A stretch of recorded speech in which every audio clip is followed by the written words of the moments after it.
চান আর চাঁদিনী একদিন বসেছিল, দুজনে গল্প সল্প করছে।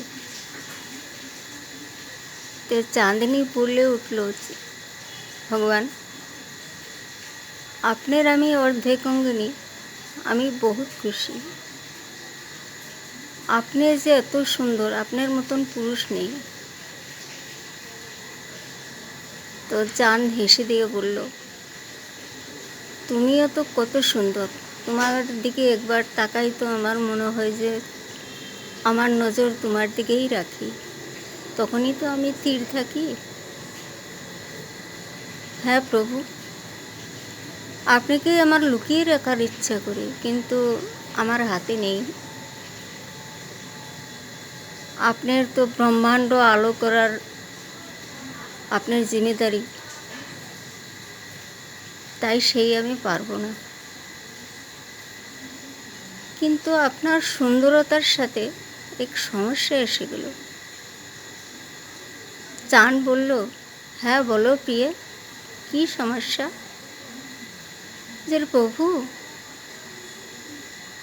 আপনি সর্ব ব্রহ্মাণ্ডতে মারা বলে বাচ্চাদের যে দেখো চান মামা, সেই হিসেবে আপনি ব্রহ্মাণ্ডর সারা নারীর ভাই। আপনি কিন্তু মনে রাখবেন কথাটা। আপনি আমাকে কথা দেন যে ব্রহ্মাণ্ডর সারা নারীর ভাই আপনি। চান হেসে দিয়ে বলল, এই চঞ্চলতার উপরে আমার কোনো নিয়ন্ত্রণ নেই প্রিয়ে। তখন চাঁদনী মন বেজার করে বললেন, এইটাই তো আমার সমস্যা। প্রভু, আপনি যদি এই কথাটা দিতেন তাহলে আমি অনেক আরও সুখী হতাম। এইটাই আমার চিন্তার কারণ। চান হেসে দিয়ে বলল, তুমি আমার জীবন সঙ্গিনী, চিরজীবনের জীবন সঙ্গিনী, তুমি চিন্তা করো না প্রিয়ে। আমার যে ধর্ম সেই আমি করব, তার বাইরে যাব না।